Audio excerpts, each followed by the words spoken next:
la oscuridad, que el terror y la oscuridad eran un fin en sí mismos.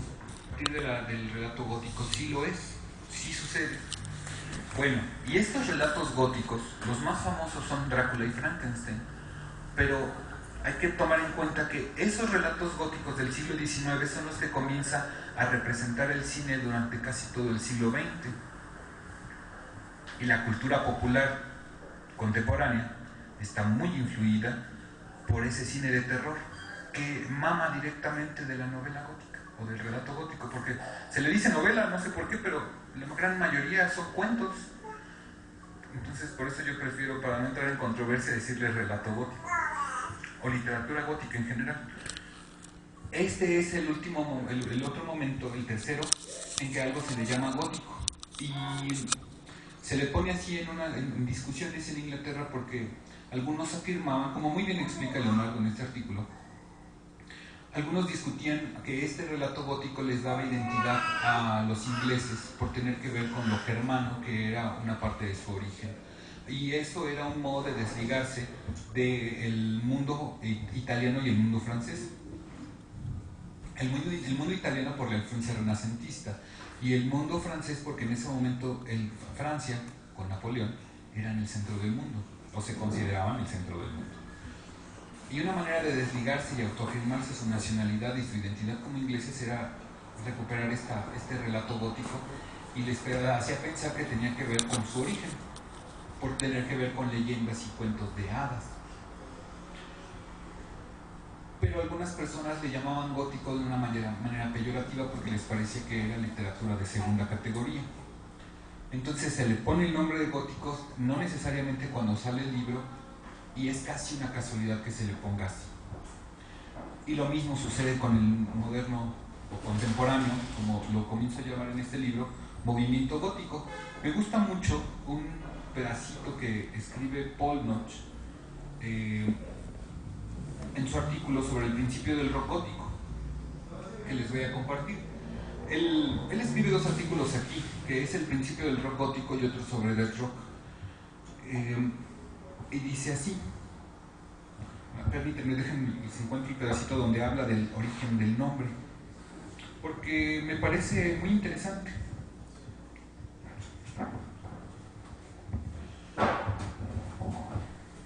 Sex Gang Children. A principios de los 80, Malcolm McLaren, manager de Sex Pistols, tomó el nombre Sex Gang Children de un libro de Burroughs, que en un inicio trató de aplicarlo al grupo Bow Wow Wow, pero el nombre no resultó del gusto de los integrantes. Sin embargo, hubo un joven quien encontró atractivo en ese título, el cual en más de una ocasión trató de persuadir a George Alan O'Dowd, conocido como Boy George, para que lo usara en su grupo musical, el cual terminaría por llamar Culture Club.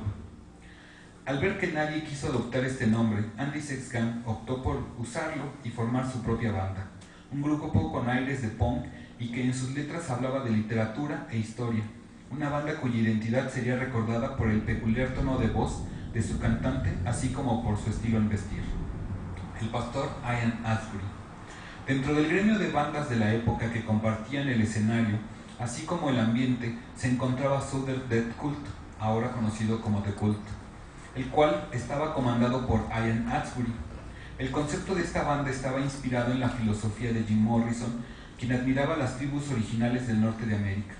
Su nombre hacía referencia a los cultos religiosos de Norteamérica del siglo XIV. Ocurrió que en alguna ocasión Ian Astbury miró con admiración a Andy Sex Gang, quien vestía unas mallas negras con unas peculiares botas picudas y otras prendas que le hicieron pensar en un duende, debido a la estatura de Andy. En virtud de esta característica y de que Sex Gang vivía en unos apartamentos llamados The Gothic Towers, Astbury lo llamó The Gothic Goblin, el duende gótico, y sus fans, los góticos. Y además, bueno, esta apreciación se la hizo a un periodista, no recuerdo en este momento la publicación, y se quedó. Es una casualidad, o sea, los góticos no necesariamente decidimos, sí decidimos en cuanto a que aceptamos el apelativo, ¿no? Podrían llamarnos de otro modo y nosotros no lo aceptamos, ¿no? Como cuando insisten los medios en llamarnos tribus urbanas y nosotros decimos, no, no somos tribus urbanas, o quién sabe qué entiendas por tribu urbana, güey, pero pues a lo mejor tú eres de una tribu urbana y no te das cuenta. ¿Me explico? Son casualidades, ¿no? Fuera de los godos, que la verdad es que no sabemos, o nunca he logrado encontrar que alguien sepa por qué chingados se pusieron así, y si tiene alguna relación con la palabra god o gods o good, no lo sabe, son puras suposiciones. Después de eso, son casualidades que a lo gótico se le llame gótico. No es algo planeado. Y bueno, después he ido descubriendo que muchas veces así sucede con otras manifestaciones culturales del mundo, de la humanidad. Ahora quiero compartir otro pedazo del libro, que es la investigación. Solo un pedazo, Yo ya he leído alguna vez esta investigación. De hecho, la primera vez que lo presenté fue en unos años de nostalgia organizado por el Flaco, allá en Donceles. No sé si alguien lo recuerda. Ahí yo no lo había publicado nunca en Sangre y Cenizas, pero me pareció que era interesante llevar esa investigación que había hecho para la facultad. En este libro, el más reciente, le aumenté la investigación que hicimos en 2008. En 2007 intentamos hacer una investigación junto con una antropóloga que estaba en ese entonces haciendo su maestría y doctorado, que se llama Tania Arce, pero no resultó bien. Hicimos las encuestas, pero los resultados no cumplían nuestras necesidades, porque ella tenía unos objetivos y nosotros otros. Entonces creo que ella sí pudo utilizar esa investigación, pero nosotros no la utilizamos. Volvimos a hacer otra en 2008 junto con la Orden del Cister. Le pedimos a varias personas que nos ayudaran a hacer estas encuestas, y es muy similar a la que hice en 2003. Es el mismo universo de investigación, 100 personas. El segundo era mucho más extenso, pero la gran mayoría de las preguntas de la primera sí estaban en la segunda. Es un muestreo por conveniencia, así se llama. O no es por racimo, no es por otro modo de hacer la investigación, es por conveniencia. Pues es por conveniencia porque la escena oscura no es algo que puedas encontrar frecuentemente. Cuando tú haces aleatoriamente, tú puedes decir, cada que caigan 3 gotas en este matraz, solo vas a escoger una cada 3, y entonces tomas esas muestras y es constante. Pero tú puedes estar en la calle un día completo y no ver pasar a un darky, aunque estén ahí, ¿no? Por eso se recurre a veces en investigaciones sociales e investigaciones, bueno, este método que es por conveniencia.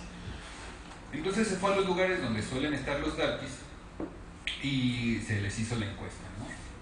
Tomando en cuenta que no todos los darkies te la quieren contestar, porque es algo más o menos común de repente sentirse desconfiado de que alguien te quiera hacer preguntas sobre algo personal y te dicen que no. Pero bueno, logramos hacer las 100 encuestas y aquí están algunos de los datos.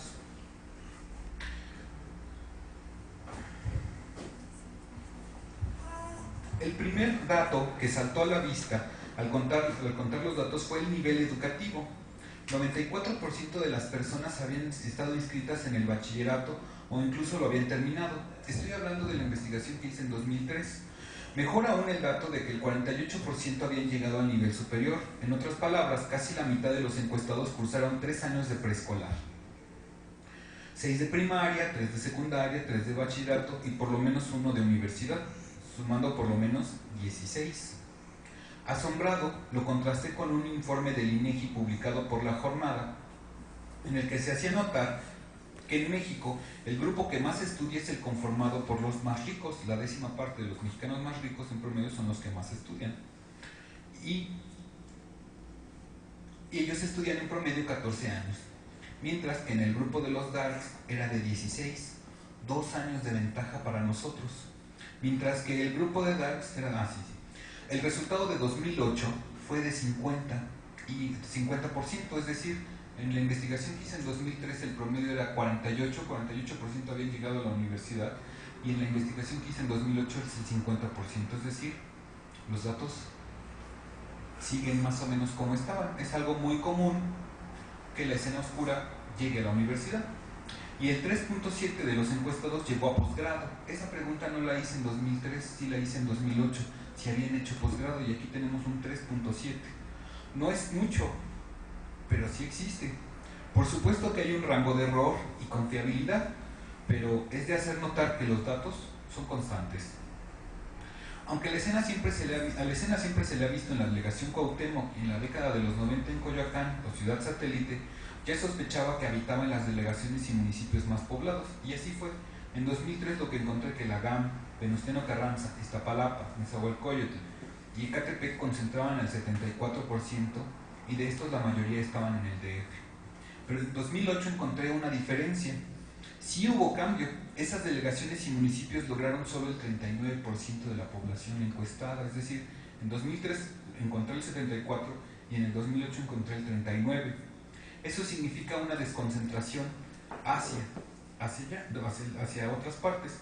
Sin embargo, sigue siendo mayoritaria la población en el DF, 37% para el Estado de México y 63% para el Distrito Federal. Es decir, la mayoría de los darkies, por lo menos en lo que yo encontré, es que viven en el Distrito Federal más que en el Estado de México.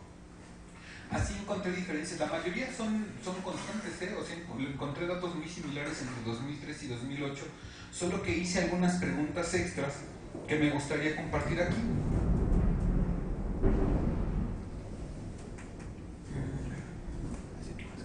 En 2008, además, averiguamos cuál era el estilo de rock que preferían escuchar. El más popular fue el metal gótico, por obtener el 35%. Luego, el rock gótico, el 23%. Empatados el red rock y el electro con 13%. Luego el etéreo con 10%. El black metal con 4% y el punk con 2%. Este dato viene de la mano con el pago que se está dispuesto por una banda internacional que sea de su agrado. 7% no está dispuesto a pagar, dijeron que 0%. 4% le parece bien pagar menos de 100 pesos. 27% va de 100 a 300 pesos. 31% espera pagar hasta 500 pesos. Y 33% está conforme con más que lo anterior, es decir, 500 arriba de 500. La verdad es que me sorprendió. Yo esperaba que la escena fuera un poco más marra en esta, más avara o más corta de recursos en esta pregunta, pero no. 33% está dispuesta a pagar más de 500 pesos por ver una banda internacional que le gusta. Yo sé que esto no siempre es reflejado en un concierto de una banda internacional. Los que hayan hecho un evento con una banda internacional lo saben. Pero entonces nos habla de que la gente sí estaría dispuesta si tuviera el dinero. Ese es el dato que me arroja. Hice algunas preguntas más en aquel año porque esta investigación también tenía finalidades para ver qué es lo que estaba pasando con la revista Dark, pero no obedecía necesariamente a lo que yo quería publicar en el libro, y por eso no las puse. Pero datos como este me parecían interesantes porque nos dejan ver más o menos qué pasa con la escena oscura. Claro, los números no siempre son fáciles de interpretar, y además alguien puede desconfiar de la investigación y preferir otra metodología, pero